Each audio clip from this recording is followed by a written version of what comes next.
Welcome, Black Hollywood Live fans. On tonight's episode of Queen Sugar, we talk everything Bordelon with America's favorite aunt, Miss Tina Lifford.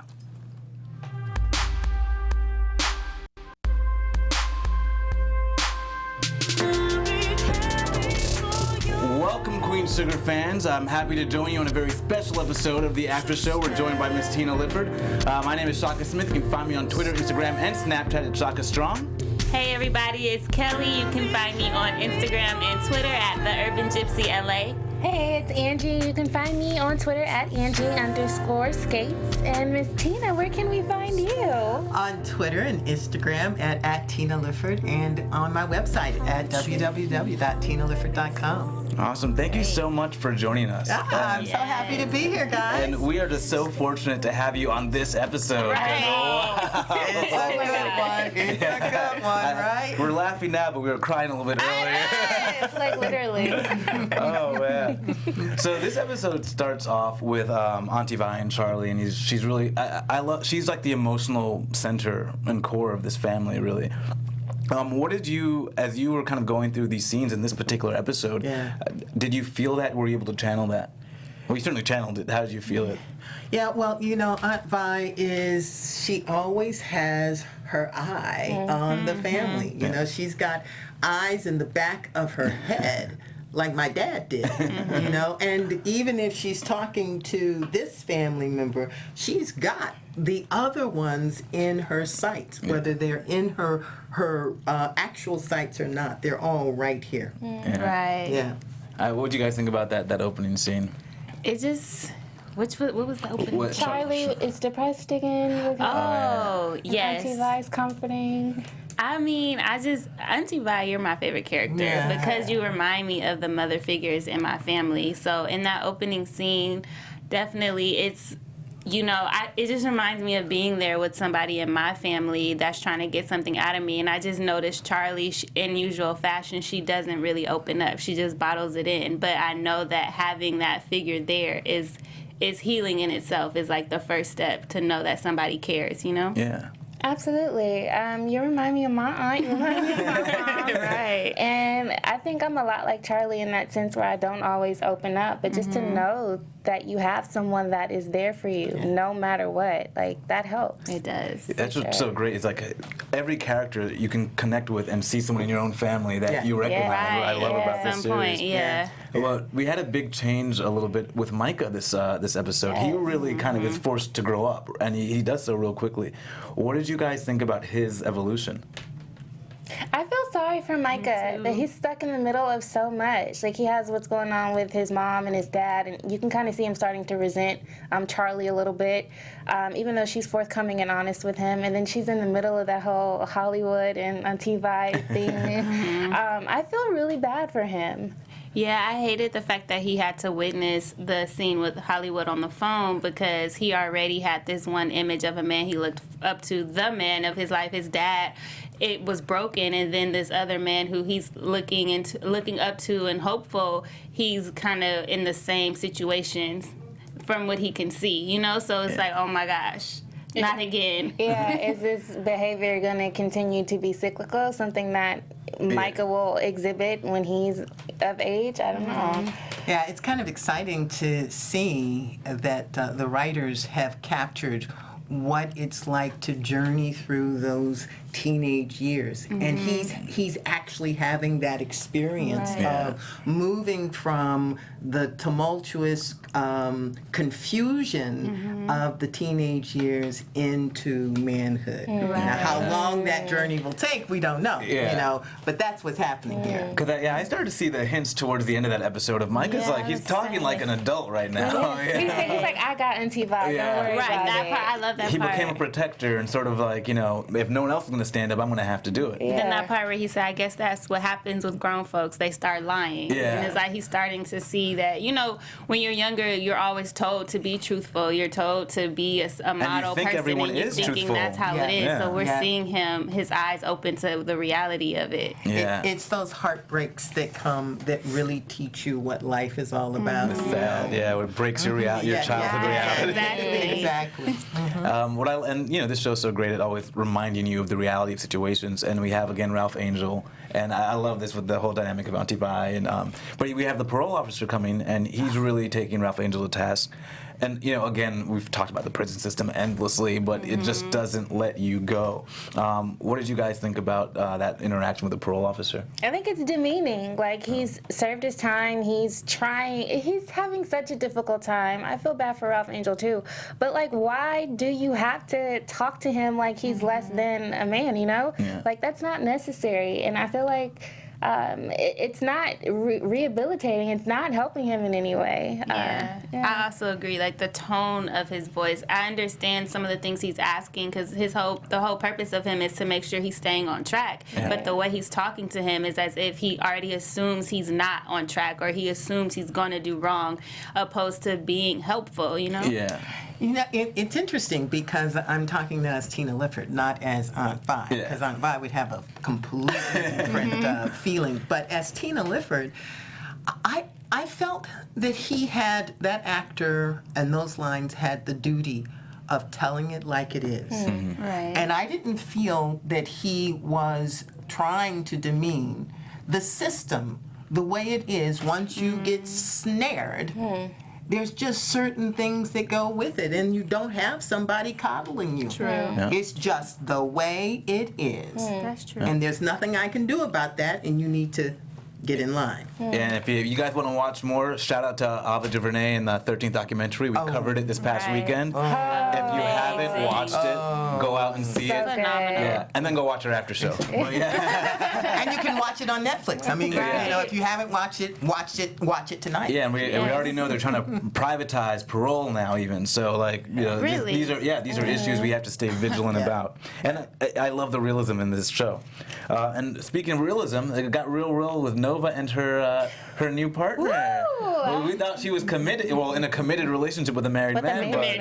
How committed that can be, but. So I thought this was kind of groundbreaking scene for Queen Sugar. Kind of went in a different direction. What do you guys think? I love seeing a scene with two women, and her whole iteration of that is that she feels free. Mm-hmm. Like, I've never seen anything like that. That was so good to me. I think a lot of times we do see that on screen, but the way that it was done, it's like the essence of it. You can feel the freedom in the scene before she even said that. Like, I found myself smiling. And I'm like, come on, So I love that.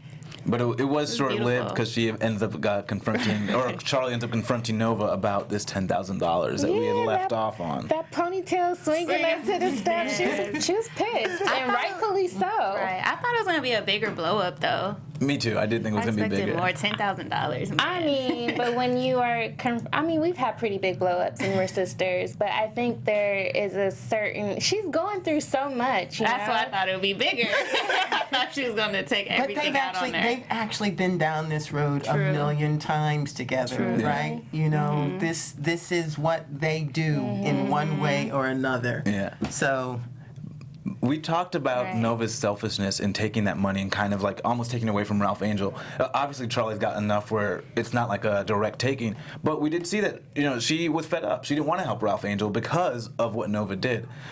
What do you think about that consequence? And how does Nova now have to interact with the family, kind of taking away from the family?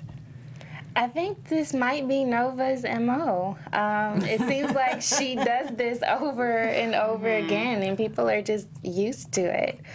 Yeah, I can see that. And then also just the way she dealt with Micah on this episode, I got more of a sense of her desire to help the youth and to help those that are kind of like just don't have anybody. And at that moment, Micah didn't have anybody. He looked like he needed somebody, so she was there. So I saw that part of where she's coming from, but it's still kind of like, come on, you could have communicated that you're going to take $10,000, and you're so nonchalant about it at this point. Like, well, yeah, I did it, so my bad. Like, her intentions seem to wipe away the consciousness of being conscious. Right. It's like, I have good intentions, that should be enough. Right. And it doesn't take into account other people's needs and feelings. That's exactly what it is. Yeah.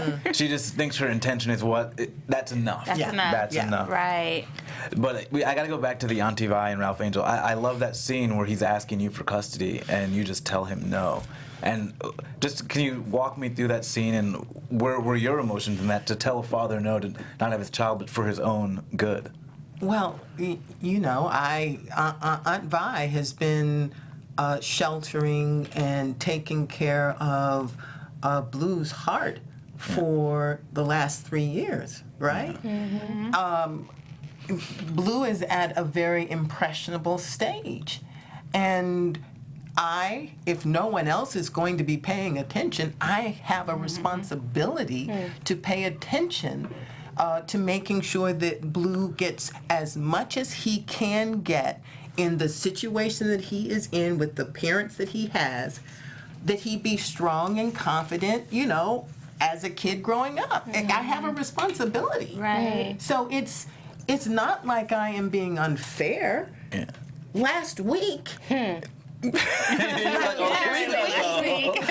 there were stolen goods in the shed. Right. So I did what I'm supposed to do. I love that she got That's so true. real because I thought Auntie Vi was a big softie. So I thought, this is going to go off with no hits, but she really towed the line. Well, when it comes to Blue, Yeah. Blue is everything. That is true. Yeah. Blue is everything. I love the family, but Blue is the hope. Yeah. And he didn't invite into his life the parents that he got. Right. And I don't have children. Right. I love Blue. I want to watch this through his adulthood to see how he develops. This episode is the first time we get more information About on Darla's Darla. story. Yeah. Talking to Yeah. Ralph Angel. And Yeah. I can see why Ralph Angel is so pissed at Darla Right. and why Auntie everybody Yeah. is. Yeah. It was Before just- it's like, what could she What did have she done? do? And And then when you describe it, it's like, I was going to say the imagery was painted really well. Right. And I was just like, oh my Yeah. God. And so we'll catch that next week. That should be quite an episode. But we had Remy and Charley. And I always say when one door closes, a Remy opens. And so- what have you guys thought about the development? Because we had some real development in that relationship this time. We're just waiting.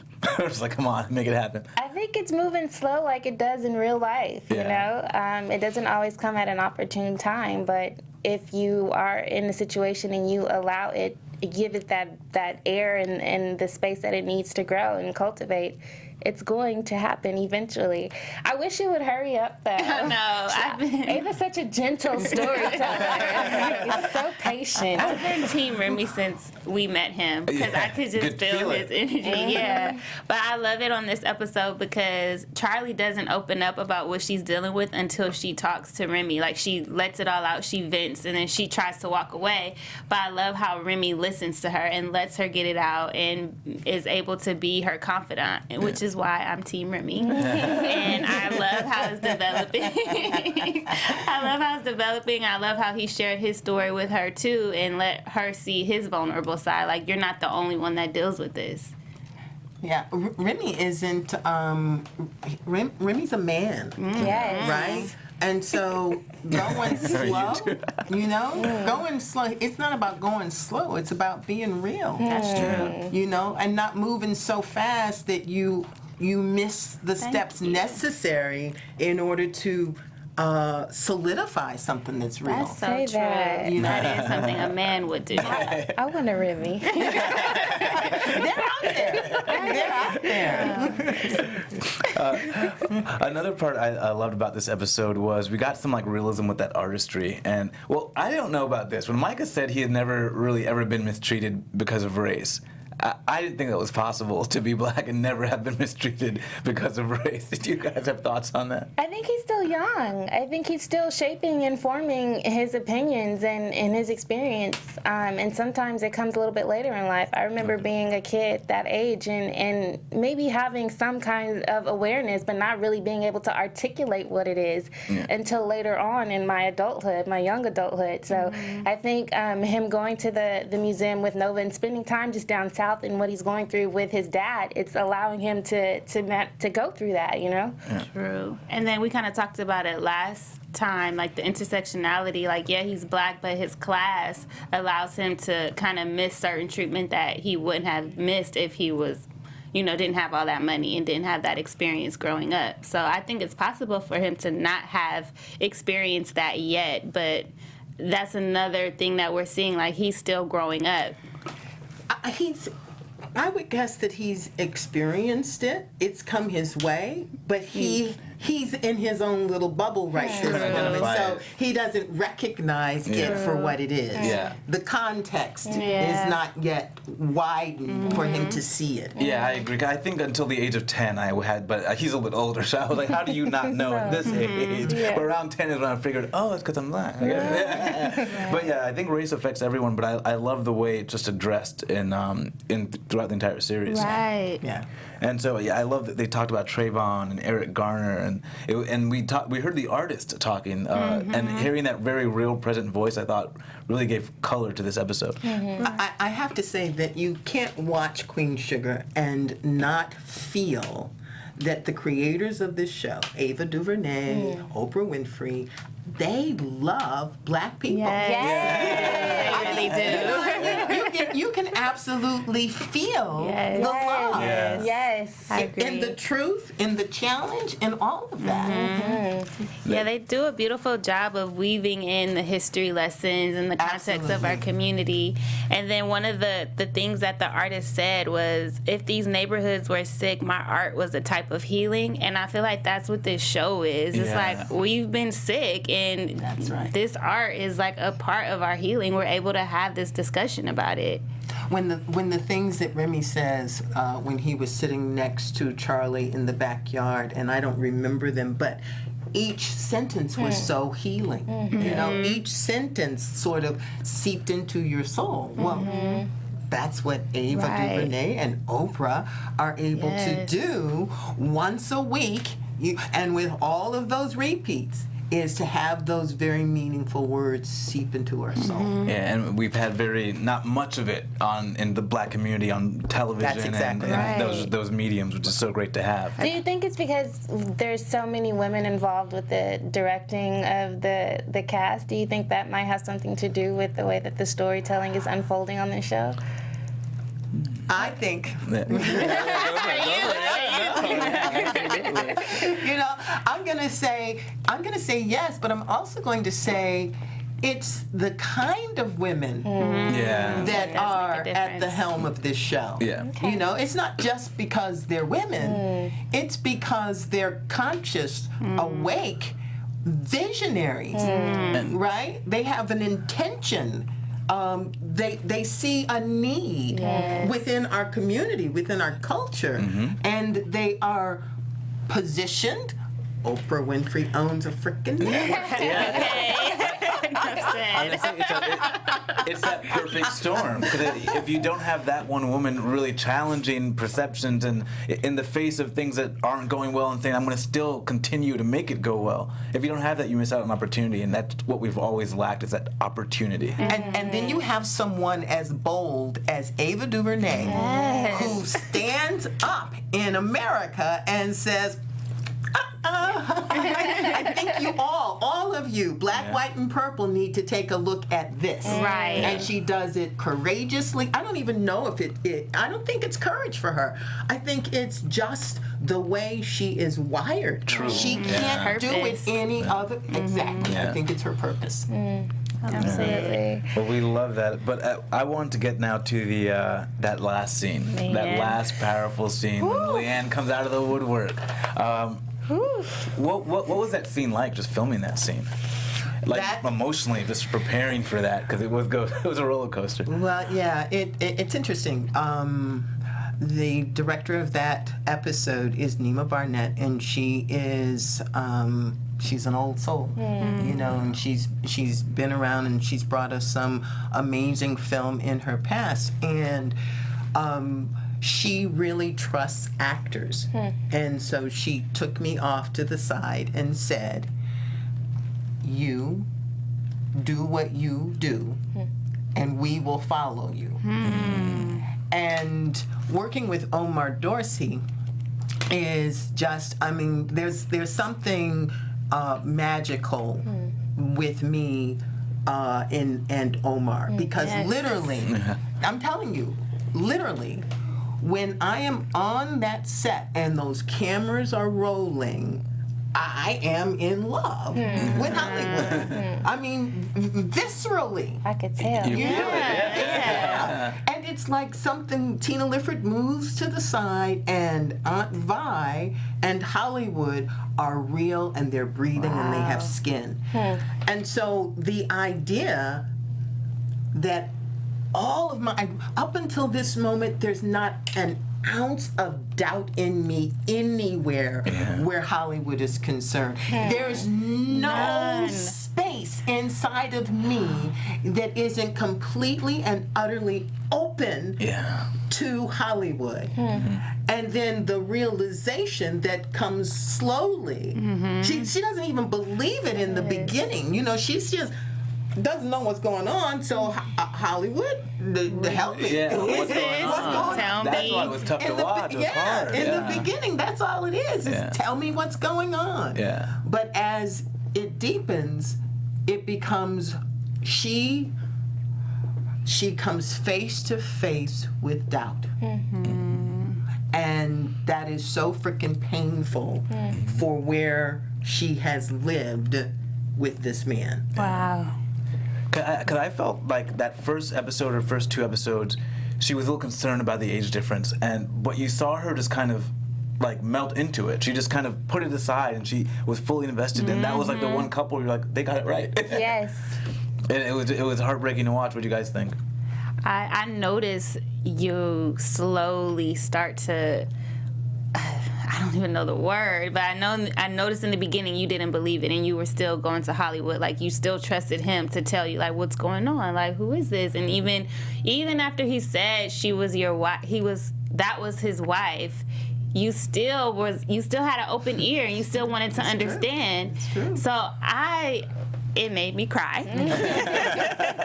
And just seeing the scene, because I could see your slow heartbreak, and then I see Hollywood's heartbreaking as well, and then we see his wife in the background going through it. I'm like, it's just so much pain in this scene right now. I can't take it. Yes. That's how I felt. Me too. It was tough. I don't know if I would have had the courage to tell him to go and never come back, because it was such a solid connection that you guys had. And even though obviously there's some problems happening or occurring here, it was hard. I don't know if I could be that courageous in that moment and say, don't ever come back. Maybe she wasn't being courageous. Maybe Aunt Vi has a black and white streak in her, and in this moment her black and white streak may have taken the lead, and that may be something that she has to deal with in the future. Right. Maybe. I don't know. When we get to predictions, we'll see where we go. The way you could see how much you trusted him, you could tell if he would have told you previously and had the conversation that you would have been open to that. She wasn't mad about the wife. She was mad about the lie. Like, you've been lying to me. That's right.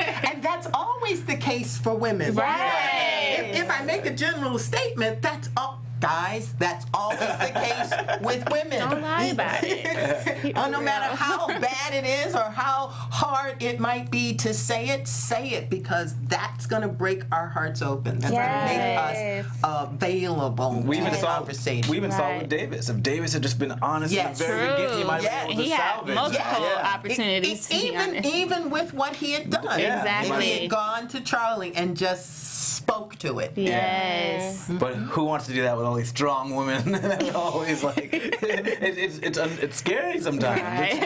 It's scary. Yeah, you're a strong woman there. You're afraid to tell the truth if you think the truth might hurt you, you know?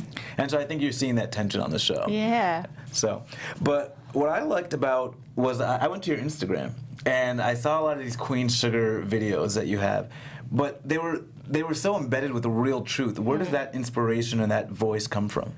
Yeah, well, that's my second passion. I call it inner fitness, and as much as I love acting, I think that I am constantly growing into an even better actress because I pay attention to what I call the hurts, dramas, traumas, upsets, and disappointments that we all encounter. But I actually spend time with mine and invest in working those things out. And it informs me. It makes me more authentic. It makes me more courageous. It makes me understand the human condition in a way that I feel an actress must in order to really be of service to telling other people's stories. And so, if I'm not doing this, and in front of the camera, then I am on stage someplace or writing. I have a book called The Little Book of Big Lies, and it is really worth reading, particularly if you have a challenge, which we all do.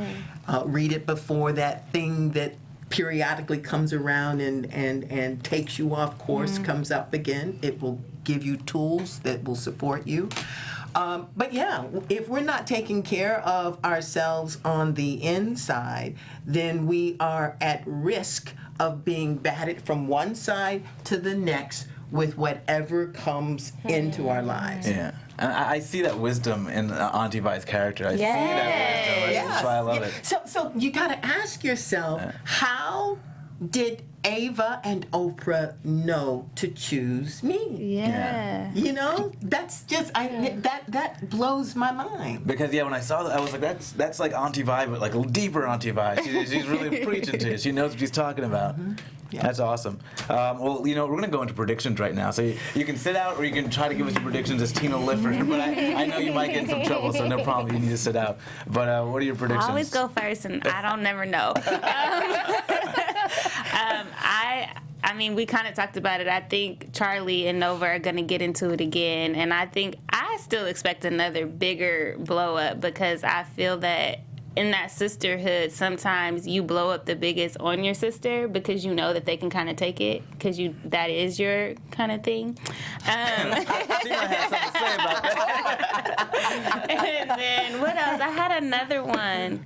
Oh, I'm looking forward to Remy and Charley. I'm hoping that will develop that story, and I definitely want to see how Auntie Vi deals with everything that happened. I don't know how to predict that, honestly. I feel like she's kind of unpredictable. Because she's so bomb. Her character is my fave. So, yeah. I think Micah might start to get into some trouble, maybe, rebel a little bit because of what's going on with this family structure. I also think that I'm interested. I think that Auntie Vi and Hollywood are going to get back together. I hope so. I don't know. We'll let you sit out on that prediction. But what's going to happen? My prediction is actually Davis coming back and Charley reuniting with Davis. 'Cause it's too perfect. A is almost too perfect, right? Like, it's looking too good, right? Right, that's true. And number two is, like, we're missing the history of Charley and Davis. They must have, like, some deep history, a deep connection. They've been married for so long, and for so long we thought he was this perfect guy. So, we've missed her being reminded of that, and I think at some point when that hurt goes away, she will be reminded of it, and there'll be some friction whether or not she's going to go with Remy or Davis. But I think she'll have a real decision to make. With Micah, I actually see Micah stepping up with Auntie Vi a little bit, taking care of her, but I do see him rebelling. But I see him stepping up as a man to take care of his aunt. And with Auntie Vi in Hollywood, I got to see them coming back together. They're going to have to come back together because, like you said, with intention, both of their intentions are so positive and they come from a good place. He was trying to help his wife and keep her on insurance. And I think that Aunt Vi is enlightened enough to eventually realize that. And so, they're madly in love. Yeah, so they it have to at feels, least talk again. My prediction. Oh, wait. We got a little something. Oh my God. Well, we're totally excited. I guess not for next week, but the week after. Next week, guys, we're going to be able to do all 7 marathon. episodes? Yes. Yeah, all 7 episodes will play. Catch up. We also have the presidential debate, so that's why we're doing the catch up next week. And then we'll be back the week after with Kofi Siriboe.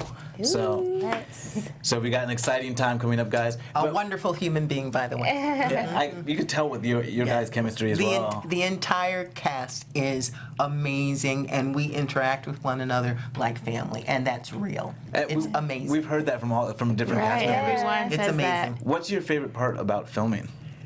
that group? About filming? Filming with that group, like that. What was like the family presence on that set? You know, again, it's not like I'm, just what do you call that? Brown nosing with my bosses, but Ava DuVernay and Oprah have chosen a group of people who resonate in the same strata. And so, much like family, for as much as a group of strangers could come together and be family, we have done that, and we've done that quickly. And we all actually are playing the roles within our relationship that we play on the screen. And it's a wow, because it's like who created that? Something greater than all of us has put this all together. Wow, that's amazing. Well, I'm going to thank you. We're so fortunate to have you here. Yes. I can tell you. I can already tell I'm going to miss you next week. I'm going to be like, why isn't she here? I thank you all so much. This was amazing. Well, Thank we're just you. thankful, very thankful Yes. for you. Guys, we'll be back here, same time, same place next week. My name is Shaka Smith. You can find me on Twitter, Instagram, and Snapchat, Shaka Strong. I'm Kelli Scates. You can find me on Twitter and Instagram at The Urban Gypsy LA. I'm Anjy Scates. You can find me on Twitter at Anjy_Skates. And they're really sisters. I'm Tina Lifford, at Tina Lifford on all the social platforms. Thank you, guys. Thank you, Tina. Thank you. From executives Kevin Undergaro, Dario Kristen, Tiana Hobson, and the entire BHL staff, we would like to thank you for supporting Black Hollywood Live, the first online broadcast network dedicated to African American entertainment. For questions and comments, contact us. info@blackhollywoodlive.com. Like us on Facebook, tweet us, or Instagram us at BHL Online. And I am the official voice of Black Hollywood Live, Scipio. Instagram me at KingXOBay. Thanks for tuning in. Hollywood redefined. The views expressed here are those of the host only and do not necessarily reflect the views of BHL or its owners or principals.